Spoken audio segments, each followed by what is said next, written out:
Hello and welcome back to the Nomadic Table. And I'm cooking up something good here. Cooking up some jalapeno cheese and bacon poppers here.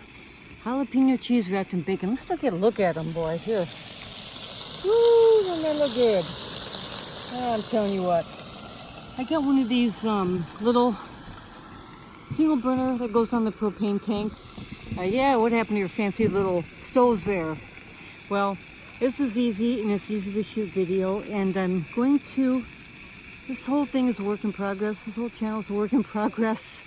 I'm going to get some better equipment. I'm looking at a tripod to get a better angle at everything. I know it's kind of hard. Okay, anyway, we're going to cook up our bacon wrapped jalapeno and cream cheese poppers. And I want to talk a little more about rural grocery shopping. How a nomad can efficiently grocery shop when you're so far away from services and so far away of town. You got to get out there, you got to do everything efficiently, you got to get what you need, and you know, you can't forget anything. You forget anything, it's a long time till next week. So when I started really learning how to grocery shop when I lived so far, I was in Arizona and volunteering for the Park Service, and it was 40 miles to Safeway. I said 25 miles before, it was 40 miles. It was 13 miles down Apache Pass Road, and then it was another 25 miles to the town of Wilcox. It's pretty far.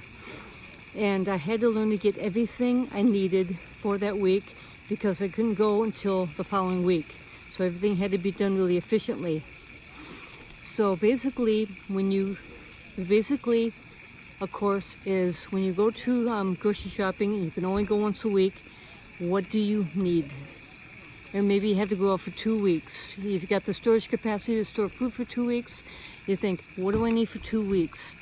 What I was doing in the beginning was I was buying so much that I had stuff left over from the previous week, but I felt like I had to get all this stuff because I felt like if I didn't get everything at this time, I was going to starve.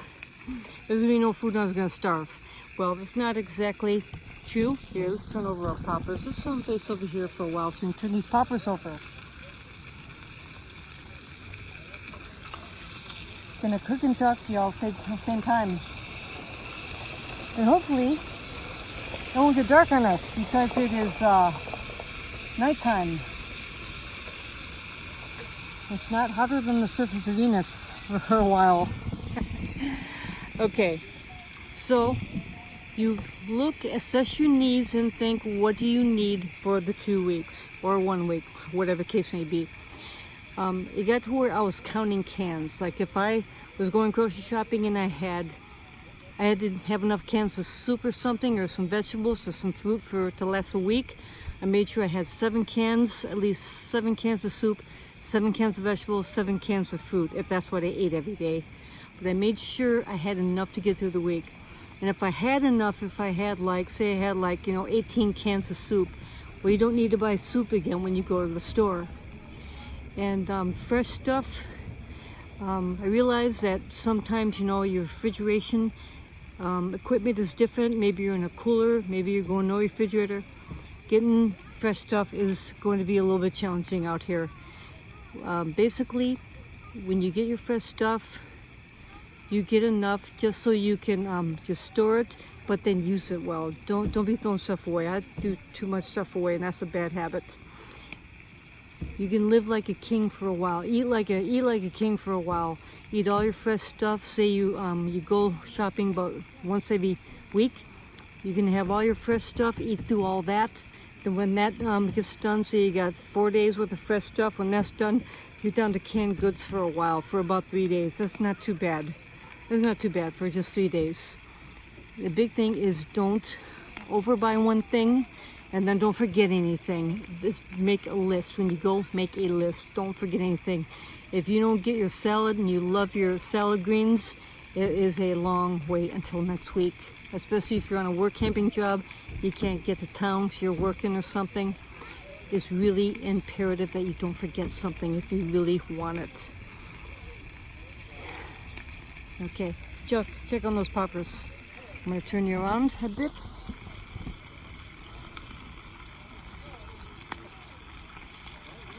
Okay. That bacon is smelling good. I don't have bacon out here much. I don't know why. I guess I don't want to deal with the grease and mess. For cooking outside like this, you can just get like a grease pot. I have a grease pot and just put leftover grease in there. Okay, we're back. Another good way to grocery shop when you're just rural. There's some lights over there. Another way to grocery shop when you're very rural is you say you get government benefits and the first of the month comes, you're on Social Security. You know when those benefits are coming. On your first week you get your benefits, do a good major thorough shopping. Get all the food you can possibly carry in your van and your minivan and your trailer and stock that baby up. And then the subsequent weeks, just get what you need. Just get replacements. You want to go, you don't need a bunch of canned stuff. You don't need paper towels. You don't need toilet paper. You don't need laundry soap and all that stuff. Okay, don't get that stuff. Don't put that on the list. Just get stuff to replace. Just get your fresh stuff to replace. Fruit, vegetables, potatoes, onions, stuff like that. Eggs. Eggs are a very good protein source. Always have that on the list. Just get that. When you're really getting down to like the final week and you're, feeling kind of broke a bit, just get necessities. Just get whatever you need. Go back to that. Go back to your food inventory. Count those cans. Get exactly what you need just to get through the next week. I learned to do that. In the sticks and bricks, some people waste so much food. That gets to be really bad, wasting food. That's not really cool. Especially when people are going hungry and you're wasting food. That's not good. And food costs money. Gotta be conscious of your budget.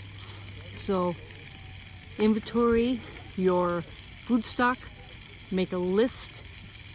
Follow that list and don't forget anything because it's a long way till next week. Do a thorough grocery shopping in the beginning of the month, and as the weeks go by, you can just get necessities. When they're here last week and it's really getting like down to the wire, figure out exactly what you need for exactly what meal. You can eat 2 eggs a day. You can eat 2 eggs a day. You're gonna eat an onion a day. You can eat potato a day. You want to mix fried potatoes for breakfast. Count out exactly what you need for that final week, and then you'll make it until the next month. Okay, well, let's see how those poppers are doing. Let's see if they're ready. The light is getting really dim here.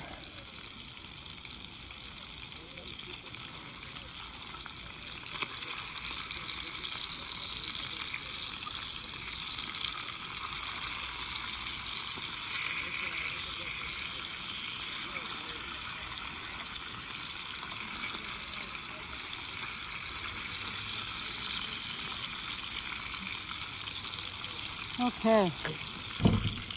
And you can't see a thing, can you?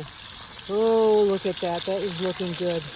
Okay, so the light is getting really dim here, and I don't want to run out of light on us, so I am going to sign off and going to dig into those bacon wrapped jalapeno cream cheese peppers and keep these tips next time when you're doing your grocery shopping. That was a great tour we had of the H-E-B, wasn't it? Oh, that was a great store. After going so long with, small rural markets, being in a big, fantastic grocery store like that, you just want to go hog wild. Don't go hog wild. Don't blow your budget in the first week by buying too much. Make that list and stick to it. Okay, this is the Nomadic Table, and happy cooking down the road.